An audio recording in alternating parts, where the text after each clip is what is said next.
Hindi, kinilig ako kanina kasi first time ko eh. Hindi ko kasi si anong tawag nito? Ang usually ngayon ha, sa mga first script kasi namin, ang ka-eksena ko palagi is si Wancho. Si Wancho. So si David, hindi ko pa siya nakaka-eksena. Pero si Barbie, naka-eksena ko na siya. One time pa lang din. Tapos yung batang Barbie at saka si Tonton Gutierrez ang mga ka-eksena ko. Kasi si Tonton yung father na namatay. So, si Tonton. Pag nakakanood ka ng ganyan, nanunumbalik ba sa'yo yung mga unang panahon ng mga love team? Oo, di ba? Mga Dad's Entertainment Days, gano'n, Jenny Super Show. Yung panahon yun yan. Pero kayo na talaga nakangiti ako kasi ang luma na.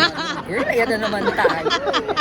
Huwag na ganyan, napapagod ako eh. Basta may isip ko na tubok. Huwag niyo akong pagulit, tatawa na naman ako ng tatawa nito dahil. Ikain na naman ako nito. Hindi natuwala ako doon sa dalawa kasi alam mo yung si David, cute siya. Hindi siya nagpapa-cute. Hindi siya totoong-totoo lang siya. Alam mo yun, yung lalaki, very manly, very pero wala siyang pakialam yung kailangan magpa-cute. Kaya nakakatuwa. Si Barbie ganun din, di ba? Ang galing na artista. So kanina, nung gumagano yung sa theme song na maging sila, na-excite ako for both of them. Diba? For the show also, syempre. Syempre marami ang mataas ang expectation nito kasi Sharon Robin. Correct. Diba? Kumbaga, malaking sugal ito ng GMA. Pero hindi ako at saka galing ng director namin, si Enzo Williams. Napakagaling. Tsaka konti na nag-action talaga sa TV, no? Saka parang maiba. Totoo naman yung sinasabi din ni Jeric, puro drama, di ba? Maganda rin yung merong action. Ito naman action drama eh. May heart eh, itong maging sino ka man. So hindi siya yung the usual na action, yung full-fledged action. Pero maraming action. Tsaka daming, every week merong mga malalaking eksena. So feeling ko talagang siya, magiging successful siya kahit na special limited series lang siya. Baka maging Andy ito. Diba? Talaga, pag naging successful. Baka. 6 years, kasi meron 7 silang years special limited series. Feeling ko mag-a-Andy siya. Well, Jean, kumusta ka na? I'm very good. I'm very well. The kids are doing very, very well. Jenica is doing very well in Dirty Linen. Di ba? Sobrang proud naman ako sa bata. Meron siyang regular show. Yung You're the Boss game show yata yon, ABS din. So, actually, nasa na siya, under the wings of, na siya. Wing of Leo Edrilan. So, inaalagaan siya talaga. Siyempre, sobrang happy ka for her dahil alam naman natin ang pinagdaanan. Oo naman. Di ba? Ito yung bawi. Lord. Anong sinasabi niya sa'yo pag nagkikita or nag-uusap kayo? Pagod daw siya, pero gusto niya magpayaman. Ganon. Okay lang to, mama, kahit pagod na. Kasi galing lang din siya Korea, gumawa siya ng movie. So, busy talaga. Siguro nagkita kami nung meron siyang endorsement, tapos sinurprise ko siya. Yun yung huli, which is last week. Tapos 1 month yun na hindi kami nagkikita kasi nga very busy siya. Wow, So, gano'n na. Miss Jean, pa-move on na talaga siya dun sa... Yeah, matagal na. Matagal na. Lang talaga siguro, they're not meant for each other. Pinilit naman nila na mag-work ulit, diba? Na mag-working relationship. Pero I guess, talagang yun yung nila, destiny nilang dalawa. But they have children, so I hope na yung kahit pa paano maging magkaibigan pa rin sila talaga. Ina-advise mo ba siya na mag-entertain na ngayon ng mga manliligaw or...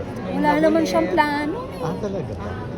Pag niloloko ko, may wish ako sa'yo na magkaroon ka ng yung in time, yung in God's time, na magkaroon ka ng partner in life. Sabi mo, mama, I don't like.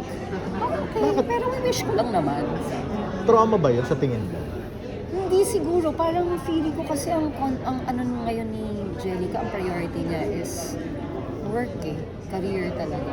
Yung kumbaga binabawi niya yung career na nawala sa kanya before. Ang ganda ng momentum dahil niya. nag-asawa siya, nagkaroon siya ng family, nag-focus siya sa pamilya. Ngayon, of course, andyan pa rin yung mga anak, pero kumbaga, mas medyo may focus na rin sa career. Siya, may wish ba siyang ganyan sa'yo? Wish niya sa akin, wish pa rin nun palagi, sinasabi niya, kung mama, mag-boyfriend ka, kailangan magkaroon ka Wala ng ba? partner, hindi ka pwedeng, wala. Ito na. Baka nililihim mo lang. Hindi. Naku, Wala kilala talaga. ka Sasabihin ko namin. sa inyo, no? Baka ikaw miss yun ang na-trauma. Ako ang na-trauma, feeling ko, tromang-troma. Pero Jean, syempre nagagaligan ka kay Jenica. Sino mas Oo magaling sa naman. inyo, sa tingin mo? Magaling yung anak ko. Ah, talaga ba? Magaling siya. Mas sa'yo? Oo, hindi kasi ganun daw. Nag-i-improve kapag yung depende sa generation. Pero mas mas nagiging magaling. So ang Gen Z ang ngayon ang pinakamagagaling. Diba? Nag-i-improve eh. So I guess yung anak ko, siguradong mas magaling sa akin. Kasi ibang generation. Yung bunso, Tapos yung next naman sa generation naman ni Jenica, mas gagaling pa yun sa kanya. yung bunso Feeling ko ba, na. hindi mag-artista or... Si Kotaro. Oo, ang Okay na. pogi-pogi. Kaya nga eh. Keep up kasi yun, Kaya nga. pero... pwede. Uso ngayon. Yes, usong-uso. Pero parang minsan, pag yung mag-artista na kaya ako, mama. Tapos minsan, hindi, ayoko muna, magsisinger ako. Hindi pa Magki-K-pop ako, settled ang mind. Hindi pa, 21, pero ano pa, pag ganong-ganon pa. Pero ano ba, ano niya, singing talaga? Nagtitraining siya ng singing ngayon, at saka dancing. Tapos Korean language, Japanese language. Sa Marami Korea, siyang gustong... sa Korea gusto Sa Korea niya gusto sumikat. magkakareer. Gusto niya magkakaroon sa Korea, gusto niya magkakaroon sa Japan, ganyan-ganyan. Oh my God, Pero okay. sabi niya, pero pwede na naman dito. So alam mo yun, yung ako naman kung ano gusto niya, sinusupport ko lang. Gano'n naman ako sa mga anak ko eh. So gusto niya ng Korean language, mag-Korean language ka. Gusto niya mag-Japanese language, mag-Japanese language ka. Mama mag-ano ka, dancing. Mama singing. Ngayon naman may voice coach na siya. So, ang next daw niya after nun, magsi-16 session lang daw siya doon. Tapos rapping naman. Rap Di ba ang naman. daming gusto? Ilang taon na siya ngayon? 21. So, ganyan lang siya Pero dati. pinababay, oo, be. Sumalang na Nakita muna natin. kamo siya sa ano. Ngayon matangkad na siya at saka ano. Ganda ng TikTok niyo Wala. Oo yun. May girlfriend? May ano, ha? May girlfriend. Wala. Ano lang yun.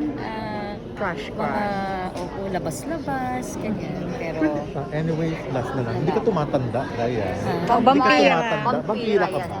hindi naman. Grabe Hindi nga, ka anong naman. secret? Sip-sip ng dugo. Diyos. Wala. Kaninong dugo ba yun? Umiinom ng dugo. Hindi nga, vampira ka, no? Di ba vampire? Hindi. Hindi, anong sekreto? Bakit ba? Tigilan mo na ito na naman. Hindi totoo. Tinitigan kita eh. Oh. Vampira. Ewan ko sa'yo, hindi ko na ilalike yung Instagram mo. Pinapalo pa naman kita Sige na nga, nakakalis. ano sa tingin mo? Sekreto, bakit? Anong sikreto? Na-maintain mo yung ganyan. Kasi sabi nila dapat in love ka para magmukha kang young.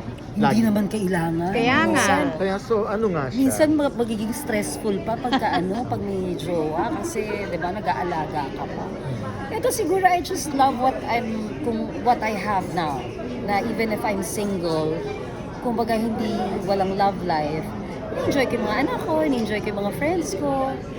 Pagka kumakaya, even before pandemic, di ba nung wala pang pandemic, yung travel ka twice a year, mga ganun, once a year, for yourself.